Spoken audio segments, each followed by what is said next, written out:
Majors, or also known as Angel of Death, was sentenced to 316 years in prison after found guilty on 6 of the 7 counts of murder. Hi everyone, today we're going to look at toxicology cases namely known as Angel of Death. This case takes place at Indiana, United States. Ovi Lynn Majors was working as a nurse at Vermilion Country Hospital for 2 years from May 1993 to May 1995 before being suspended and arrested on 1997. Over a period of a year, 1 in every 3 patients hospitalized died. Nearly twice as many died on Major's shift. Many of the patients died were in intensive care unit ICU. State alleged he killed the patient by injecting them with potassium chloride or epinephrine, which also known as adrenaline. High level of potassium chloride in our body can cause heart attack that lead to sudden death. Meanwhile, epinephrine can cause hypertension, where your blood pressure go up for no reason. This discovery provided an answer to the problem of potassium going missing, particularly in ICU wards at Vermilion Country Hospital when Majors were working. Police also discovered a large number of potassium chloride vials along with other evidence inside Majors' home, which he lived with another nurse named Harris.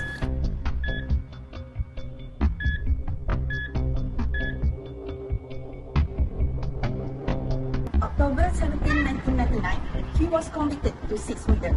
After his conviction, Majors never spoke publicly about the murder. He died at Indiana prison in 2017 after 2 decades of imprisonment. The Indiana Department of Correction issued a press release saying Majors died of natural causes on Sunday at the Indiana State Prison in Michigan City. He was 56. Now, let us hear what the experts have to say about this case. Here is a chronology based on the death rate they attributed to the legal activity committed by Overly Lynn Major. Dr. Steve Lamb reported that after studying patients' file and statistics from 1991 to 1996, death rate at the Vermilion County Hospital reached epidemic proportions from July to December 1994 that occurred in ICU. From July through December 1994, 63 out of 67 died in the ICU, which occurred when Majors was working. In March 1993 until March 1995, a death occurred every 23.1 hours that Major was working. However, the death only occurred every 551.6 hours when he was not working.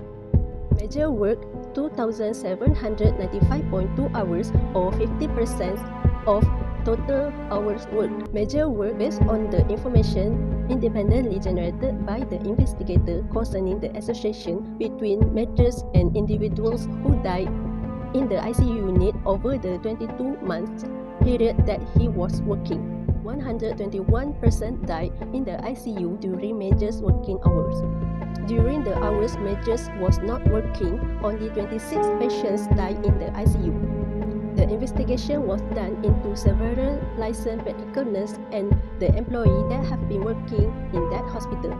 Thomas De La Pena, an X-ray technician, noticed cold on weekends and around shift change when Major was working. Patty Wilson, a nurse, told the investigators that several patients were fine when he left her shift, only to return to her next shift, but then discovered that they had died when Major was working. Martha Starkey told the detective that when Major's schedule shifted to the weekend, death followed him. She also informed the investigators that there was a patient in her 70s or 80s in room 223. She went outside for 5 minutes to get another unit of blood. When she returned to see the patient, Major was exiting the room, reporting that the patient had died. She also remembered another female patient who died shortly after the shift change. Nurse Jane Garrison told Nurse Sharon Calvert that the nurses on the night shift were making bets as to guess who would die the next day when Majors were working. Calvert further stated to the investigators that many of her patients would die when she went to lunch and Major was working alone. alone in the ICU unit. Investigators learned from hospital personnel that Majors was often left alone and unsupervised in the intensive care unit. When specific charts of patients who died at the hospital's medical unit were added to this group, the investigators suspected that these instances were suspicious. Medical professionals analyzed 165 patient charts concurrently with the scientists' findings. These records included 147 individuals who died in the intensive care unit during Major's 22 months employment. The data obtained by medical professionals strengthened the investigation and review. These findings stated that overly Majors was present during the sudden and unexpected death of ICU patients, particularly elderly patients. The medical team also found that there is 26 patients died while Major was working in the ICU. It was observed that the patients who died while Major was working exhibit this specific pattern, which is two specific patterns.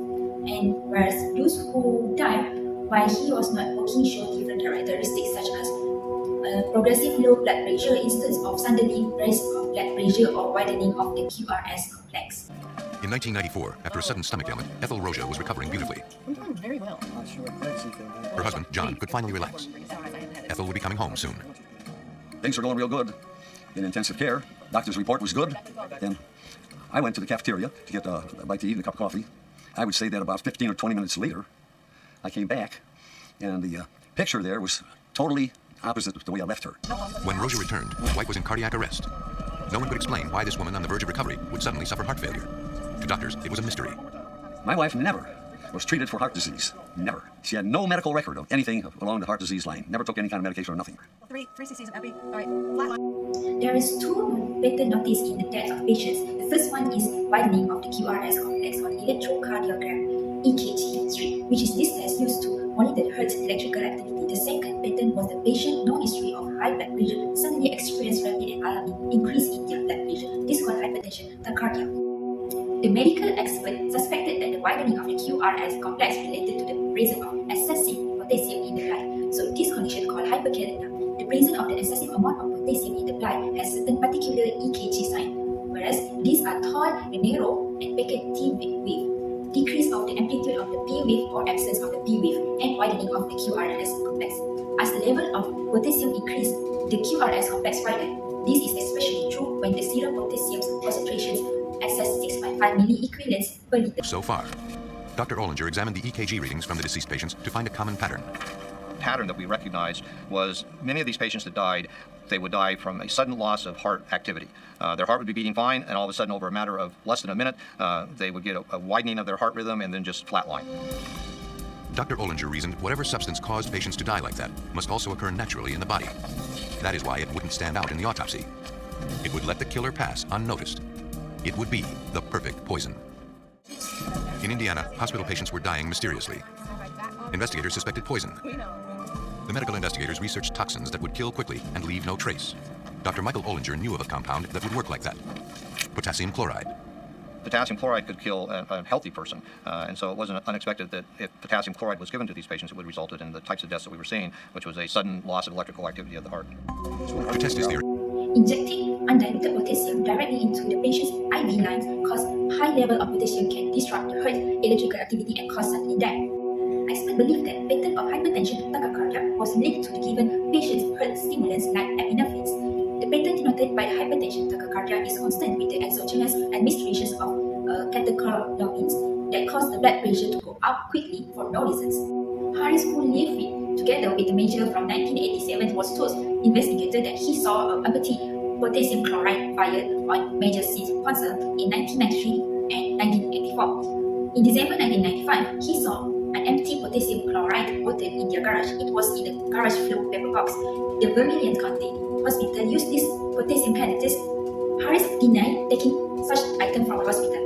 Other than that, police also found many of 20 ml vial of potassium chloride, which supplied to the wholesale of Vermilion County Hospital. needed stronger evidence to get search warrants for Major's home. Presence of a substance which might. I understand that you and Lynn are roommates. Is that correct? They contacted Major's housemate. He moved into my house, and At first, he was suspicious and reluctant to talk with authorities. as to Lynn's But eventually, involvement- they won his trust. He owned the house that he and Majors lived in. He told investigators that one day, as he was straightening up the garage, he came across some vials of potassium chloride. Here, at last, was the elusive smoking gun. You want me to sign that? The housemate gave police permission to search his home. This is one that we've prepared. More vials were found on the premises. One thing led to another, and the discovery enabled investigators to get a warrant to search Major's van. More vials turned up. They were processed as evidence. Right.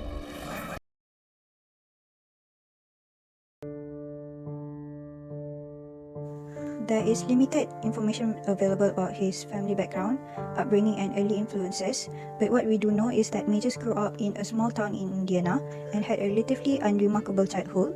And in his early career, Majors became a licensed practical nurse, and he began working at the Vermilion County Hospital in Clinton, Indiana in 1989, and later transitioned to the intensive care unit ICU at the Union Hospital in Terre Haute, Indiana. It is worth noting that during the trial, the prosecution presented evidence of Major's abnormal fascination with death, including his collection of newspaper clippings related to fatal accidents, and his apparent preoccupation with discussions on dying and resuscitation. It is worth noting one notable aspect of Major's behavior was his apparent fascination with cardiac arrest and resuscitation procedures. He often seemed to show an unusual level of enthusiasm or eagerness when responding to such emergencies. This was observed by his co-workers who found his behavior somewhat unsettling and out of ordinary. And according to testimonies from nurses and hospital staff who worked alongside Majors, he often sought opportunities to work alone or during quieter shifts such as the night shift. He allegedly requested to be assigned to patients who were less critically ill and required less attention, allowing him more control and autonomy over their care. Other testimonies from witnesses explained that as one patient cried for help, Majors commented, "Let the patient die."